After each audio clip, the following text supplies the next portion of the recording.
ঢাকা ৯ আসনে খিলগাঁও, সবুজবাগ এবং মুগদা এই এলাকা নিয়ে ঢাকা ৯ আসন গঠিত। এই আসনে আগামীকাল অর্থাৎ ভোর হলে যেই ভোট, সেখানে মূল প্রতিদ্বন্দ্বিতা এখানে হবে হাবিবুর রশিদ হাবিব বিএনপি মনোনীত প্রার্থী এবং স্বতন্ত্র প্রার্থী ডাক্তার তাসনিম জারা, তাদের দুইজনের মধ্যে এটা ধারণা করা হচ্ছে।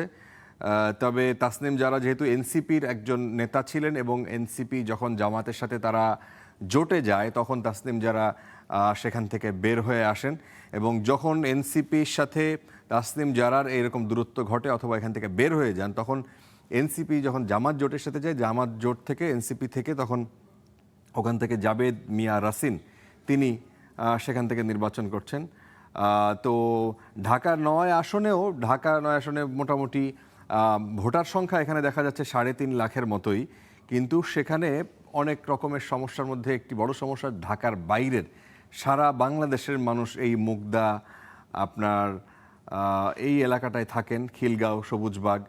তো এই জায়গাটার অনেক রকমের সমস্যা আছে। জলাবদ্ধতার সমস্যা এখানকার অন্যতম প্রধান সমস্যা। এখানকার ফুটপাতগুলো মোটামুটি দখল। এই এলাকার মানুষের কাছ থেকে যেরকম সমস্যা পেয়েছি, আপনারা দুইজনকে দেখতে পাচ্ছেন। এবং মজার ব্যাপার হচ্ছে এই দুইজন, আমরা দেখেছি যে তাসনিম জারাকে কোনো সময় আমি দেখেছি একদিন এসে তার নির্বাচনের তার হয়ে তাকে সাহায্য করার জন্যে হাবিবুর রশিদ হাবিব তিনি একদিন এসেছিলেন। তাসনিম জারা তিনি সোশ্যাল মিডিয়াতে বেশ পপুলার এবং সে একটা সময় এনসিপি যখন জুলাই আন্দোলনের সে সক্রিয় ভূমিকা পালন করে এবং তারপর থেকে এনসিপি থেকে তিনি যখন জয়েন করেন তারপরেই তিনি রাজনীতিতে আসলে সক্রিয় হন।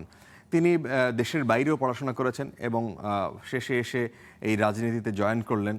সো তাকে ওই হাবিবুর রশিদ হাবিব, যিনি বিএনপির, আপনি দেখতে পাচ্ছেন, তিনি সম্বোধন করেছেন যে যারা আমাদের মেয়ে, সো তাকে হেল্প করাও, তাকে সাহায্য করাও এখানকার তার দায়িত্বের মধ্যে পড়ে।